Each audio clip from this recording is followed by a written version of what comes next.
Hello student, welcome to P1 educators channel. मैं हूं प्रमोद नखाते। इस वीडियो में हम बात करेंगे बहुत सारे डाउट्स जो मैथ्स में आते हैं, तो उनके सॉल्यूशन के बारे में, और सीखने का प्रयास करेंगे कि बहुत सारे जो कैलकुलेशंस है उनमें जो कमियां हैं उसकी भरपाई कैसे करेंगे। तो चलिए स्टार्ट करते हैं। जैसे कई बार ऐसा होता है कि कैलकुलेशन में कोई पॉजिटिव वैल्यू है ना, कोई पॉजिटिव वैल्यू है, और यदि उसका मल्टीप्लाई किसी पॉजिटिव वैल्यू से होता है, कोई पॉजिटिव वैल्यू है, इसका मल्टीप्लाई यदि पॉजिटिव वैल्यू से होता है तो उसका आंसर क्या होता है।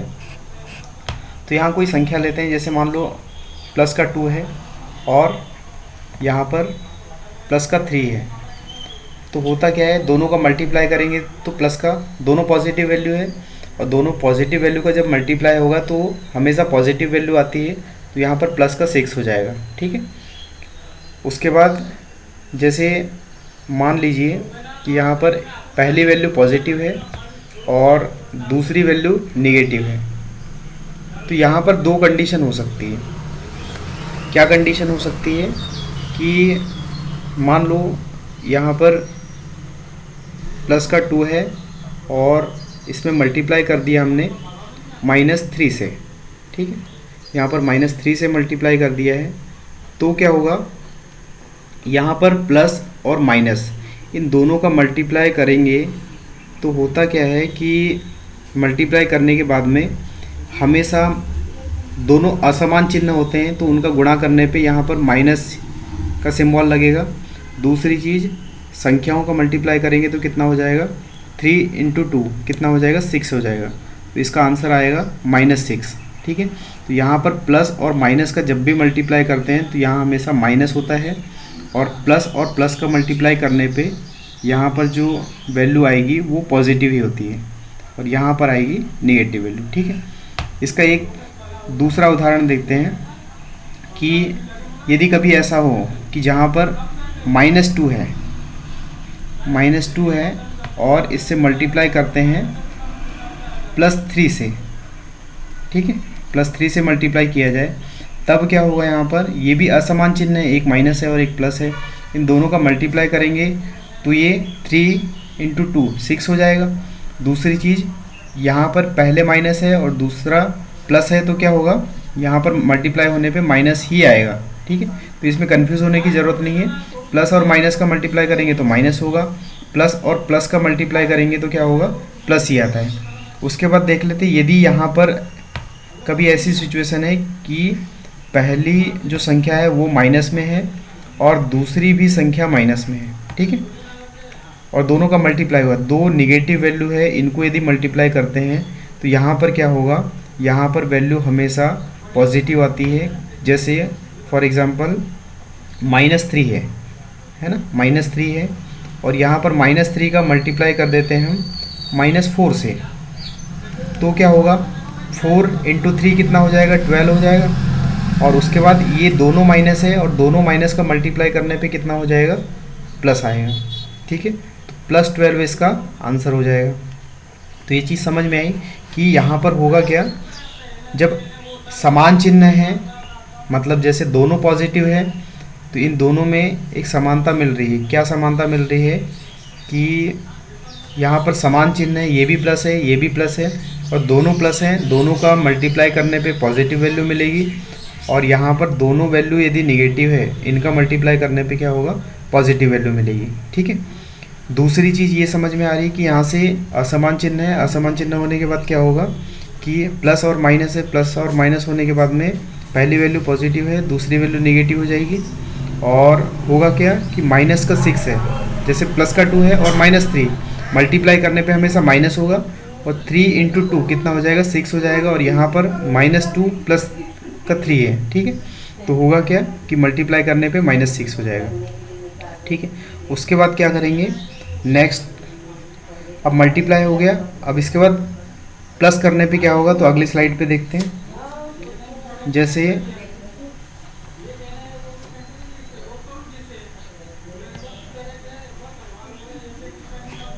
चलिए इसी स्लाइड पे देखते हैं।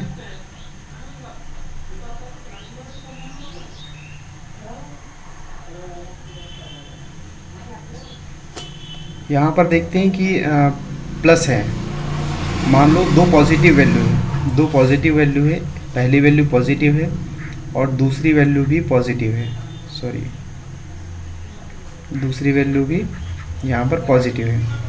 तो दोनों का सम करते हैं तो क्या होगा,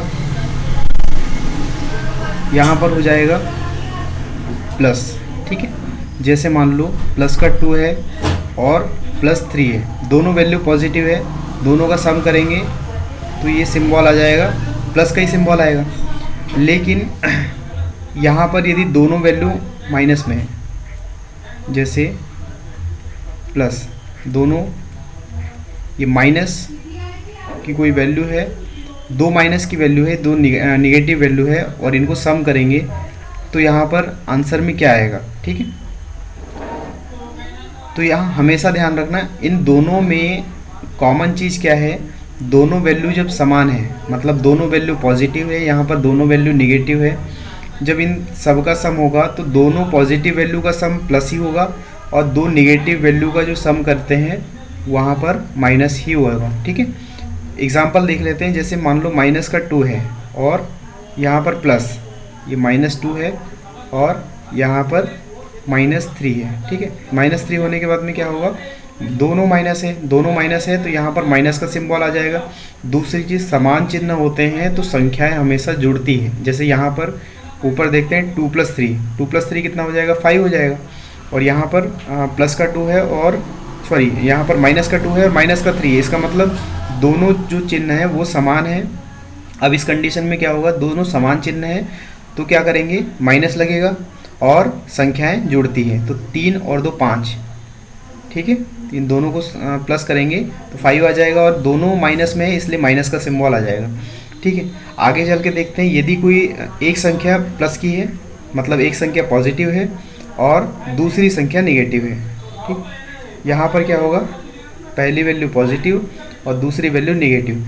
यहाँ पर बहुत सारे बच्चों को कन्फ्यूज़न होता है कि जैसे मान लो उदाहरण के लिए प्लस का 2 है, ये पॉजिटिव वैल्यू है और मान लो ये +2 हो गया और उसके बाद ये -3 हो गया, ठीक है। अब क्या करेंगे, एक तो ये एग्जाम्पल हो गया और एक एग्जाम्पल ले लेते हैं, जैसे मान लो -2 है और प्लस कितना हो जाएगा यहाँ पर +3, ठीक है। इसका आंसर क्या होगा, यहाँ पर देखते हैं।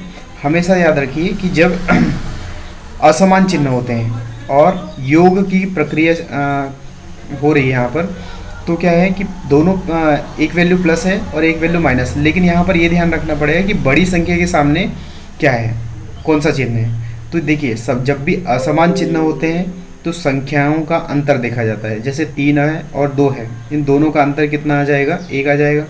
अब उसके बाद इसके सामने प्लस लगेगा कि माइनस लगेगा, तो इसके लिए एक रूल होता है कि जो बड़ी संख्या के सामने जो चिन्ह है, जैसे मान लो यहाँ 2 क्या है, 2 छोटी संख्या है और माइनस ये 3 क्या है, 3 बड़ी संख्या है, तो इसमें बड़ी संख्या के सामने माइनस का सिंबल है तो यहाँ पर माइनस आ जाएगा, ठीक है, माइनस हो जाएगा। यहाँ पर देखिए भाई, यहाँ पर भी प्लस और माइनस है क्या, दोनों में असमान चिन्ह है और असमान चिन्ह होते हैं तो संख्या हमेशा घटती है, मतलब बड़ी संख्या माइनस छोटी संख्या हो जाएगा। 3 - 2 कितना हो जाएगा, यहाँ पर 1 आ जाएगा। लेकिन चिन्ह कौन सा लगेगा, चिन्ह यहाँ पर लगेगा जो बड़ी संख्या के सामने चिन्ह है। जैसे मान लो बड़ी संख्या के सामने यहाँ पर क्या है, 3 है, 3 के सामने प्लस है तो यहाँ पर प्लस का 1 आ जाएगा इसका आंसर, ठीक है।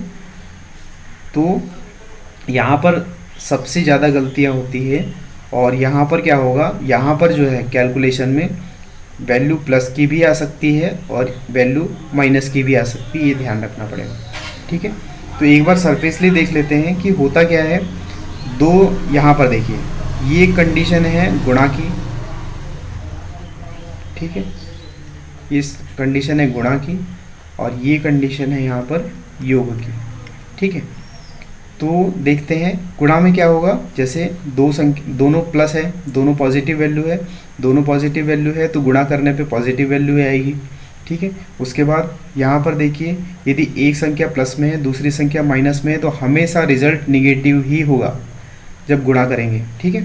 उसके बाद देखते हैं कि जब यहाँ पर भी देखिए दोनों माइनस है और दोनों समान चिन्ह है और उनका गुणा करने पे, जैसे यहाँ पर दोनों प्लस है, दोनों प्लस का गुणा करेंगे तो प्लस ही होगा, दोनों माइनस का गुणा करेंगे तो प्लस ही आएगा, ठीक है। और जो असमान चिन्ह है, असमान चिन्ह का गुणा करने, एक प्लस है एक माइनस है, तो हमेशा गुणा करने पे क्या होगा, निगेटिव वैल्यू आएगी, ये ध्यान रखना है। यहाँ पर देखो योग में क्या कंडीशन होती है, दोनों प्लस हैं, दोनों प्लस हैं, दो प्लस पॉजिटिव वैल्यू है, इनका यदि योग करेंगे तो प्लस होगा, दो निगेटिव वैल्यू है, इनका यदि योग करेंगे तो माइनस होगा, और यदि एक वैल्यू प्लस में है दूसरी वैल्यू माइनस में है, तब क्या होगा, यदि इनका योग करते हैं तो हमेशा बड़ी संख्या के सामने जो चिन्ह रहता है वही लगता है। जैसे यहाँ पर बड़ी संख्या के सामने प्लस का 3 है तो यहाँ प्लस लग गया, यहाँ पर बड़ी संख्या के सामने माइनस लगा हुआ है तो यहाँ पर माइनस लग गया।